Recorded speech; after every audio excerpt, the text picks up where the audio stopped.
sometimes you got to have facts. We are looking for the facts. If anyone is culpable, definitely they'll take the forward of the law. This nation went through 40 awful years of war, which ended in 2003. The Truth and Reconciliation Commission recommended the establishment of a war crimes tribunal. But so far, one hasn't been set up. Why? Well, that's a good question. Why? There are people that have this power on them. Some people are angry.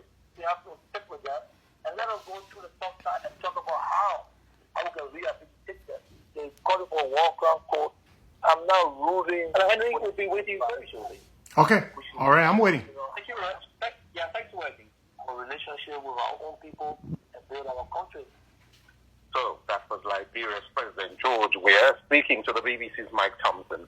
Well, one man who has questions about Mr. Weah's undertaking there to cement relationships and build Liberia is Henry Costa. He owns Monrovia's Roots FM, which was closed down last week when armed men broke down locks and reportedly took away his transmitter. Then yesterday, police were deployed at the station, preventing staff from gaining access. Mr. Costa joins us now from Delaware in the United States.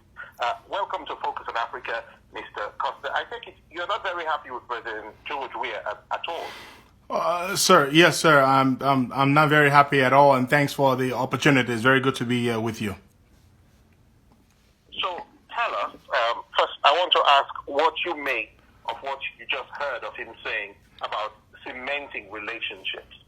Well, I think the president has not been cementing relationship. He's been doing the opposite, which is driving a wedge among our people, and he's been leading as if he was elected to govern the CDC as opposed to the rest of the country. He's a very divisive president. Divisive? What are the things he has done, in your view, to divide Liberia? He's referred to his critics on not one occasion, but several occasions, as being enemies of the state. He has also accused opposition leaders of planning to assassinate him. These are things he's done publicly. That is very divisive. And what about, in your case, your radio station is now off the air. Tell us, how did things turn out to be what they have become? The first attack by unknown gunmen took place about a little over a fortnight ago, and they managed to make their way into the premises where we keep our transmitter. They tried to break into the building, but they were unsuccessful, so they simply caused harm to the cable. That sort of it took us off the air for a few days, and we managed to come back on, and then they came back in a rather brazen fashion on the 11th of February around 3 a.m., put our watchmen on gunpoint, and this time chiseled the wall, destroyed the locks, and made their way into the building and took away our transmitter and other pieces of broadcast equipment. We reported to the police. Yeah, but you don't really know who did that, though, do you? We don't know who did that, but we suspect it is elements within the ruling establishment who have gone on social media, time without number, to threaten us that they were going to try to get us off the air. So we expect it's coming from one place, and it's got to be coming from the government. And how can you be so sure that this is the government trying to muzzle free expression in Liberia? Because they have repeatedly said that those who criticize them are enemies of the state. The Minister of Finance has said publicly that they were going to weaponize the radical elements within their party to resist the media. Weaponize, such strong words, wouldn't you say?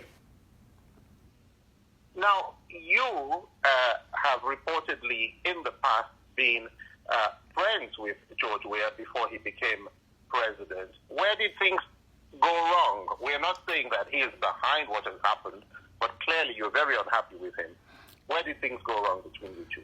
After the elections, President Weah reached out to me when he was candidate Weah, reached out to me during the elections for my support. I turned him down.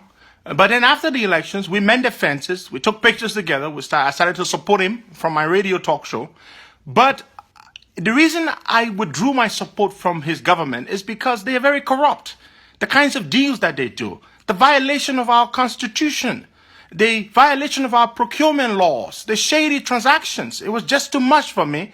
So I withdrew my support from his government, and that has made him very unhappy with me. So right now, your radio is out of action. What are you going to do about it, or what can you do about it?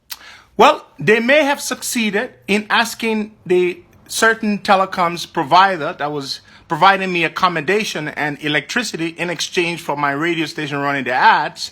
They may have succeeded in getting me out of that place, but they have not succeeded in getting me off the air completely, because I am going to resume my broadcast in a few days from now, and I will continue to do what I do, which is expose the ills, the things that they do, but do it in a way that would not jeopardize the peace and stability of our fragile democracy. Thank you very much, David. That was Liberian radio station owner. Hello, Henry. David here. Yes, David. Thank you very much for the opportunity. And thank you very much, sir. Have a good day. You too, David. Bye-bye. Well, folks, there you have it. That was the BBC, and it's live on radio. I'm sure you heard it. Great interview, wouldn't you say? Yes, the BBC World Service. So, there you have it, folks. Bye-bye. I see you all.